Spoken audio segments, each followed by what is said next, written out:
Bonjour, Annick Lemay, astrologue. On est rendu à notre rendez-vous Nouvelle Lune en Gémeaux.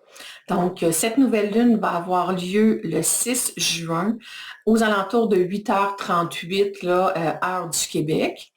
Donc, une nouvelle lune, c'est lorsque le Soleil et la Lune sont conjoints, donc sont au même degré. Alors, les deux luminaires, hein, comme on les appelle, vont vraiment, je dirais, travailler ensemble ou s'énergiser toutes les deux, en fait, dans le signe du Gémeaux. Donc, en plus d'avoir le Soleil et la Lune en Gémeaux, on a aussi Vénus, qui est la planète de l'amour, qui est la planète de notre valeur personnelle, de ça qu'on accorde de l'importance, d'une forme de créativité, de nos talents et nos dons de naissance. On a également Mercure, donc Mercure qui est la planète du mental, qui est l'intellectuel en nous. Donc, Mercure, elle est maître du Gémeaux. Donc, elle est chez elle. Alors, elle est d'autant plus forte et importante. Et on a également Jupiter qui est entré en Gémeaux là, à la fin du mois de mai et qui va y être pour la prochaine année.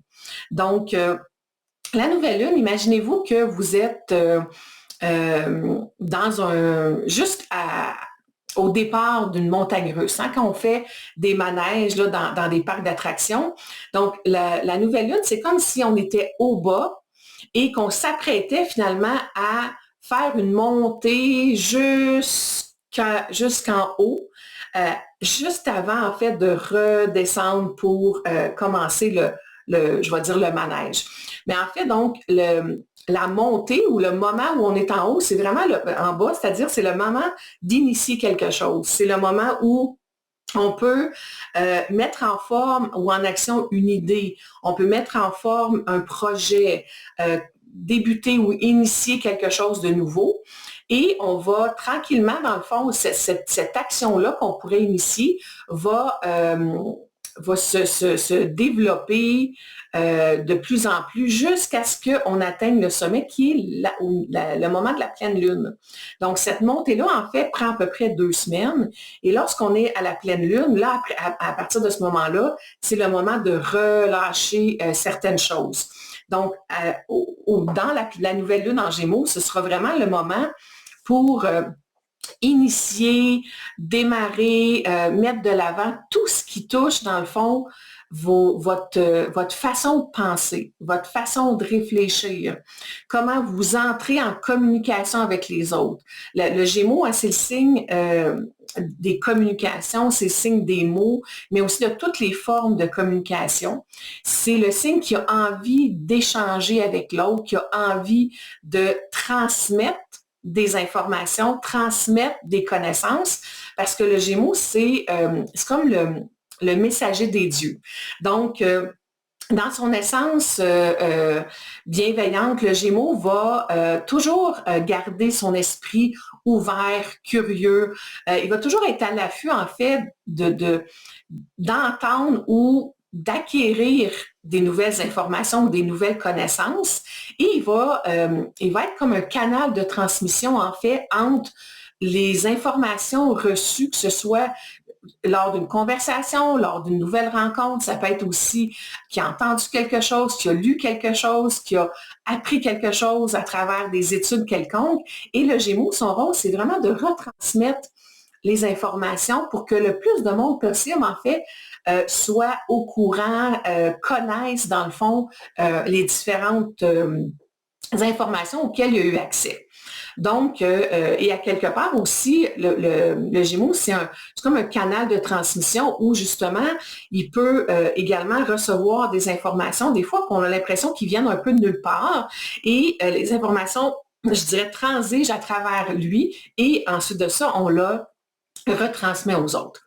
Évidemment, le Gémeaux, c'est un signe de mouvement, donc c'est un signe d'air, mais c'est un signe qui est très, comme je disais, curieux, mais qui a envie de bouger, de se déplacer, même de faire des petits voyages ici et là, 2, 3 jours à une place, 2, 3 jours à un autre endroit.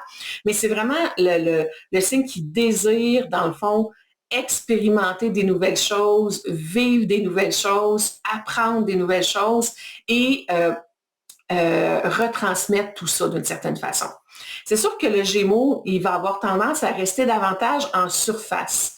Parce que, dans le fond, c'est un peu comme un papillon. Hein? C'est le papillon du zodiaque.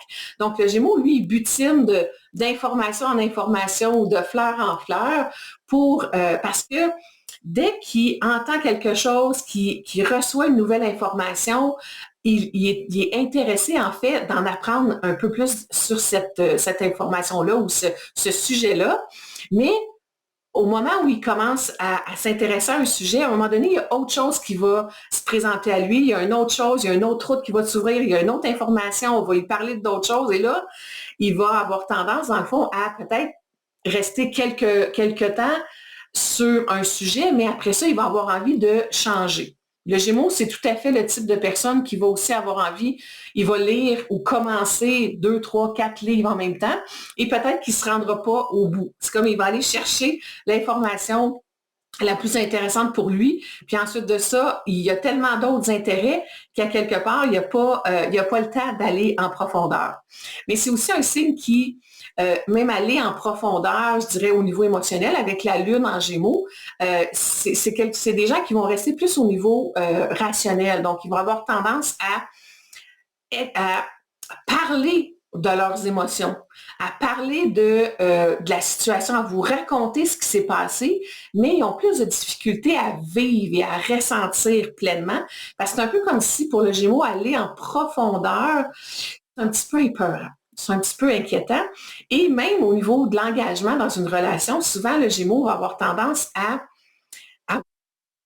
engagement parce que c'est un peu comme il se disait, oui, mais si je choisis une personne, mais tout d'un coup que je rencontrerais quelqu'un d'autre à un moment donné qui serait plus intéressant et qui m'amènerait ailleurs, etc. Donc, le Gémeaux, souvent, va avoir plus de difficultés là, à avoir une seule personne dans sa vie. Pas nécessairement avoir plusieurs personnes en même temps, quoique c'est dans le possible, mais ça reste quand même que c'est plutôt rare que le Gémeaux va avoir un intérêt pour une seule personne tout au long de sa vie.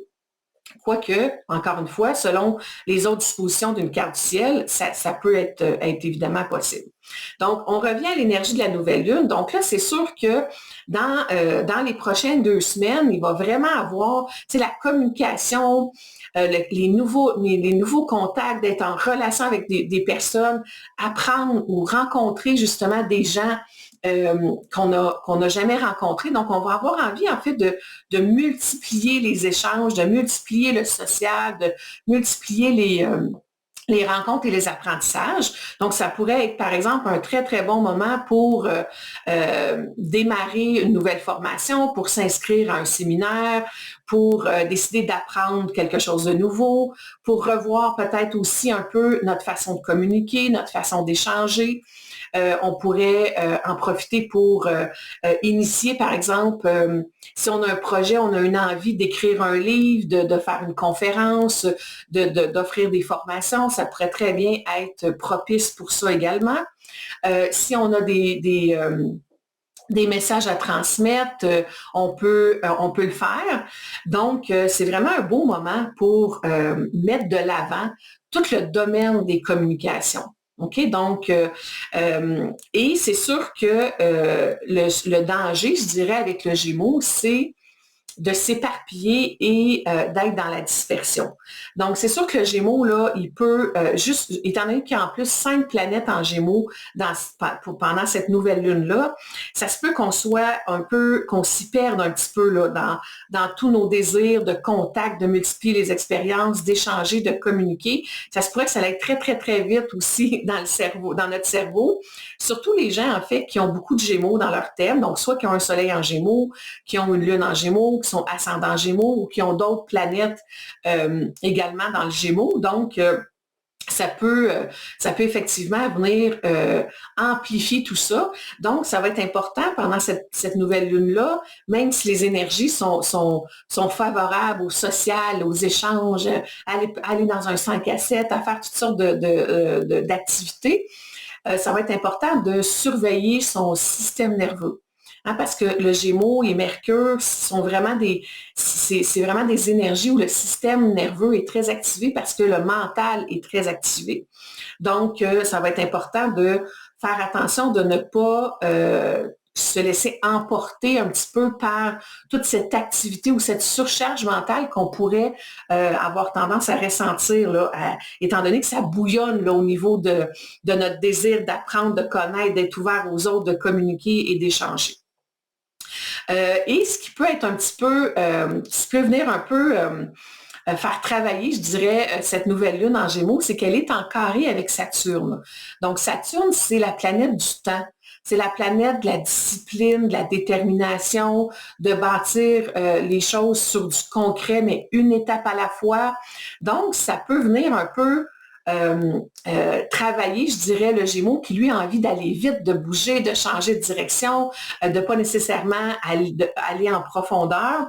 Mais là, Saturne va venir mettre un petit peu de frein à tout ça, va venir un peu ralentir le processus et va nous inviter en fait à revenir un peu à l'essentiel.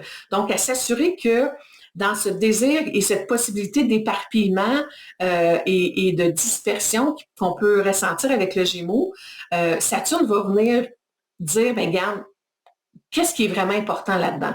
Si tu as 10 informations intéressantes ou 10 propositions d'activités, choisis-en une ou deux qui vont t'amener des résultats durables dans le temps éventuellement.